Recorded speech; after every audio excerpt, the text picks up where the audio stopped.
छोटी बहू और सोने का गोबर। रामपुर नाम का एक छोटा सा गांव था। उस गांव में शारदा नाम की एक औरत रहती थी। उसके दो बेटे थे। बड़े बेटे का नाम सुरेश और छोटे का नाम रमेश था। वो दोनों भाई मिलकर अपने ही खेत में खेती करते थे। दोनों भाइयों के बीच बहुत प्यार था। गांव के सारे लोग कहते थे कि राम लक्ष्मण की तरह ये दोनों एक दूसरे से बहुत प्यार करते हैं। इस तरह कुछ दिन गुजर गए और शारदा की उम्र भी बढ़ती गई, जिससे उसकी तबीयत कुछ ठीक नहीं रहती थी और दोनों बेटे जवान हो गए थे, शादी के लायक थे। फिर शारदा ने सोचा कि उसके दोनों बेटों की शादी कर दी जाए। फिर शारदा अपने बेटों के लिए लड़कियां ढूंढना शुरू करती है। देखिए पंडित जी, मेरे दोनों बेटों के लिए आप अच्छी लड़कियों के रिश्ते लाना। मेरी उम्र होती जा रही है और बुढ़ापे के कारण अजीब अजीब बीमारियां भी आ रही है। बस मेरा यही सपना है कि जाने से पहले उन दोनों बच्चों का घर बसा दूं। अरे शारदा बहन, ये आप कैसी बातें कर रही है? आप बिल्कुल चिंता मत कीजिए, ऐसा कुछ नहीं होगा।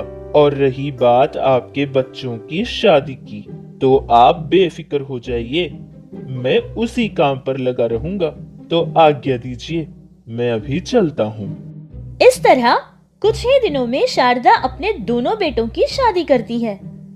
बड़ी बहू सुरेखा बहुत ही लालची किस्म की औरत थी, लेकिन छोटी बहू संध्या बहुत अच्छे दिल की थी। कुछ महीनों के बाद शारदा की तबीयत बहुत ही खराब हो गई थी, जिससे वो भगवान को प्यारी हो गई थी। शारदा के जाने के बाद बड़ी बहू सुरेखा ने अपने पति सुरेश से कहा कि अब जायदाद का बंटवारा किया जाए। अजी सुनते हो, कब तक हम इसी छोटे से घर में रहेंगे? हम हमारा हिस्सा लेकर यहाँ से चले जाएंगे और किसी बड़े घर में रहेंगे। खेत में आपके भाई से ज्यादा आप काम करते हो और मेहनत करते हो, लेकिन लाभ बराबर बांटते हो। अगर ऐसा ही आप करते रहोगे तो कल को हमारे बच्चे होंगे, उनकी देखभाल हम कैसे करेंगे और अच्छे स्कूल में कैसे पढ़ाएंगे?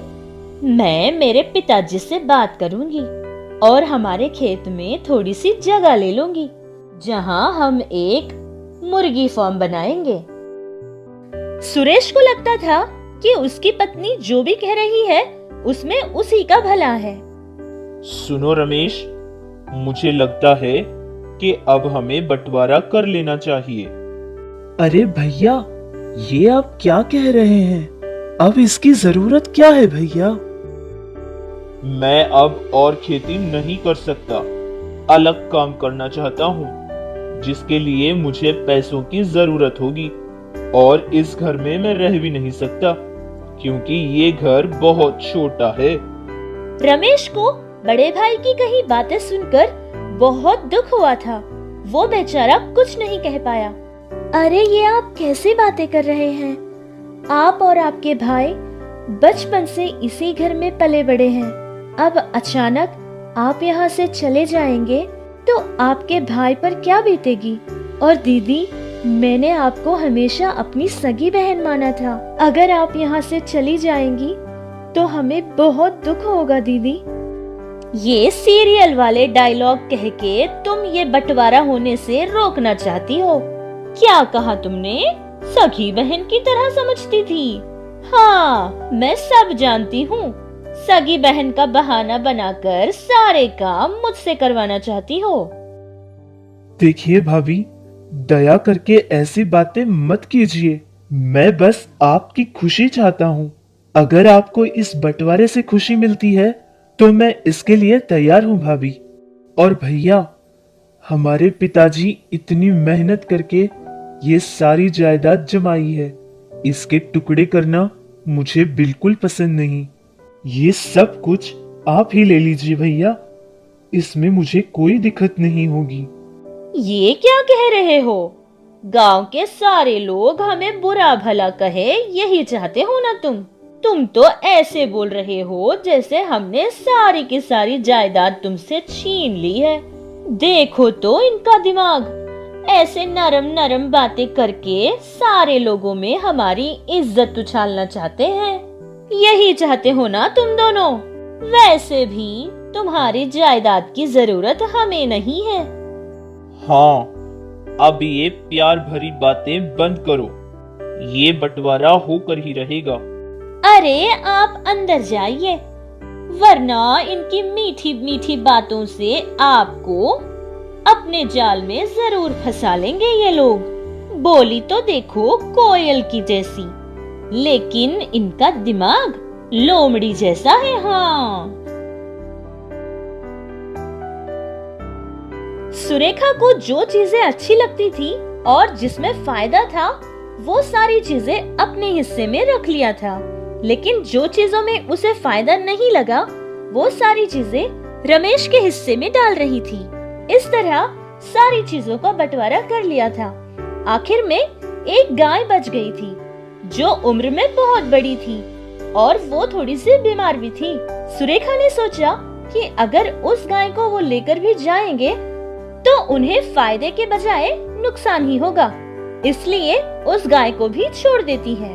फिर कुछ दिन बाद सुरेश और सुरेखा दूसरे घर चले जाते हैं, लेकिन रमेश और संध्या अपने घर में ही रहते थे और जो उनके पास था उसी में खुशी से जिया करते थे।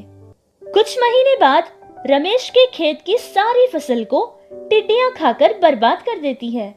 जो मेहनत रमेश ने खेत के लिए की थी, उस सारी मेहनत पर पानी फिर जाता है और वो बहुत नुकसान में आ जाता है। और उधर बड़े भाई सुरेश का मुर्गी फार्म बहुत ही फायदों में चल रहा था।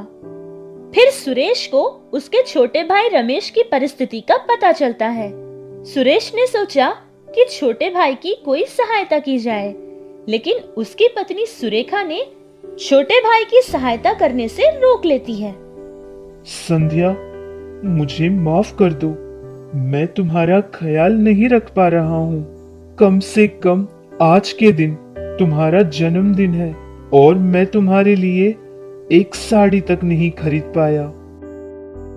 अरे ये आप कैसी बातें कर रहे हैं? जो साड़ी आप मेरे जन्मदिन पर मुझे देना चाहते थे, उसको लेकर भी मैं उतना खुश नहीं होती थी जितना खुश आपके पास होने पर होती हूँ।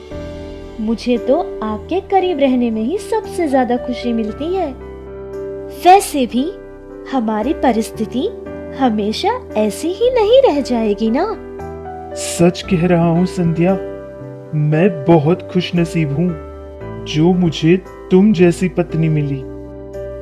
सुनिए, हमारी गाय लक्ष्मी है ना, उसकी तबीयत बहुत खराब लग रही है, ठीक से कुछ खा ही नहीं रही है।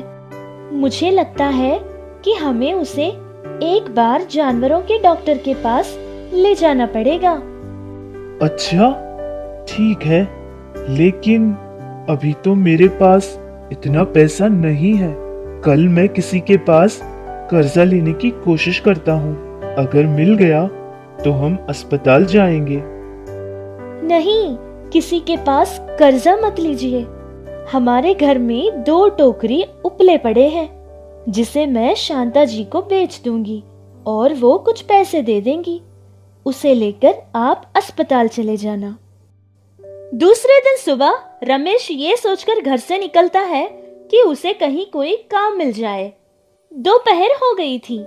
संध्या ने देखा कि उनके घर के आंगन में एक बूढ़ा आदमी आकर बैठा हुआ था। अरे चाचा जी, कौन है आप? इस समय यहाँ क्यों बैठे हैं? आपको कौन चाहिए?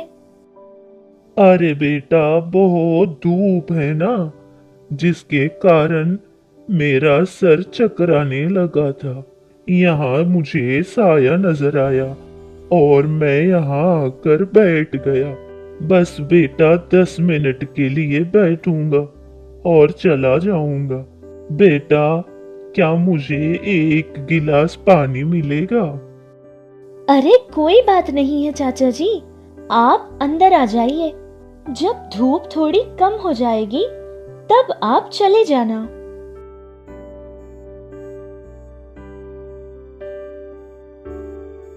अरे बेटा, मैंने तो एक गिलास पानी मांगा था, तुम मेरे लिए खाना लेकर आई। इसकी क्या जरूरत थी बेटा? अरे कोई नहीं चाचा जी, पता नहीं आपने कब खाया होगा। घर में कोई सब्जी वगैरह नहीं है, इसीलिए मैं दही और ये अचार लाई हूँ।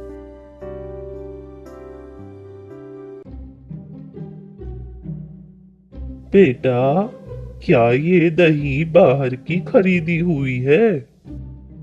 नहीं चाचा जी, ये तो घर में ही बनाया हुआ है, हमारी ही गाय का दूध का बना है। क्या तुम्हारे गाय की तबीयत ठीक नहीं है? अरे हाँ चाचा जी, लेकिन आपको कैसे पता चला? मैं जड़ी बूटियां बनाकर इलाज करता हूँ बेटा। दही का स्वाद चखने के बाद मुझे ये पता चला। क्या मैं उस गाय को एक बार देख सकता हूँ?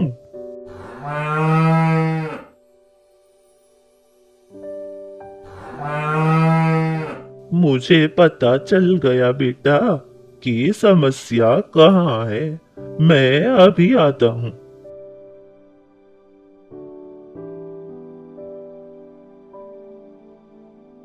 देखो बेटा, जो पानी गाय को पिलाती हो, उस पानी के अंदर इस दवाई के 3 बूंद मिलाकर तीनों वक्त पिला देना। फिर गाय बिल्कुल ठीक हो जाएगी। और मुझे खाना खिलाने के लिए तुम्हारा बहुत बहुत धन्यवाद बेटा। अभी मैं चलता हूँ। ये सारी बातें कहकर वो बूढ़ा वहां से चला जाता है। जब रात को रमेश घर वापस लौटता है, तब संध्या उसके पति से ये सारी बात बताती है। जैसा उस बूढ़े ने कहा था, वैसे ही उस गाय की तबीयत धीरे धीरे ठीक होने लगी थी। तीसरे दिन वो गाय बहुत सारी घास चरती है, जिसे देखकर रमेश और संध्या बहुत खुश थे। फिर दूसरे दिन सुबह संध्या गाय के पास जाती है ताकि उसका दूध निकाल सके। वहां जाकर संध्या तो परेशान ही हो गई थी। वहां गाय का गोबर देखती है और वो गोबर बहुत ही चमक रहा था, जिसे देखकर परेशान होकर अपने पति को कहती है। फिर उसका पति रमेश भी वहां आकर देखता है और अपनी आंखों पर विश्वास नहीं कर पाता है। वो गोबर बिल्कुल सोने की तरह चमक रहा था। फिर सारी जांच करने के बाद उसे पता चला कि वो असली सोना है। ये सब देखकर वो दोनों बहुत खुश हो जाते हैं और भगवान का शुक्र अदा करते हैं। इस तरह हर बार वो गाय सोने का ही गोबर दिया करती थी।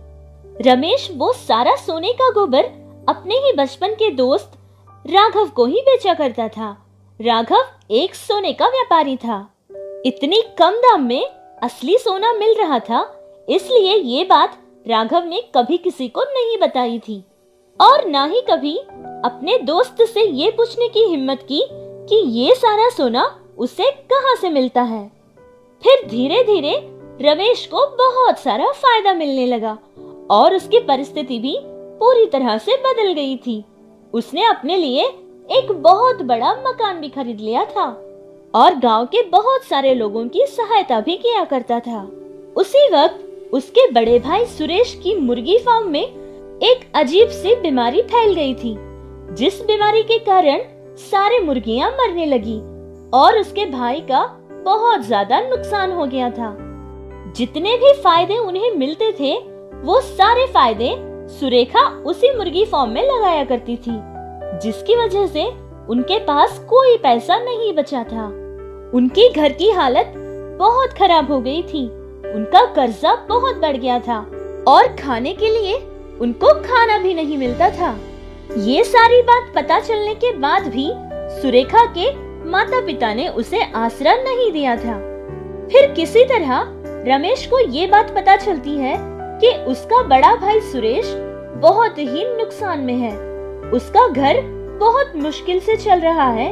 ये बात पता चलने के बाद रमेश जाकर उसके भाई सुरेश और भाभी सुरेखा दोनों को ही अपने घर बुला लाता है। देखिए दीदी, आप बिल्कुल चिंता मत कीजिए, आपके साथ हम हैं ना। आप दोनों को यहाँ देखकर हमें बहुत खुशी मिली है। संध्या, मुझे माफ कर दो बहन, पता नहीं मैंने तुम्हें क्या क्या न सुनाया था। देखिए भाभी, बीती हुई बातों को आप बिल्कुल मत याद कीजिएगा, सब कुछ भूल जाइए। और भैया, जितना पैसा आप लोगों को देना है वो सारा पैसा हम उनको लौटा देंगे और फिर हम दोनों मिलकर हमारा काम करेंगे। ठीक है भैया? इस तरह रमेश की कही बातें सुनकर दोनों ही मन बहुत ही पछताते हैं। उनको अपनी गलती का एहसास हो गया था। फिर सारे लोग उसी घर में मिलकर हंसी खुशी जीने लगे।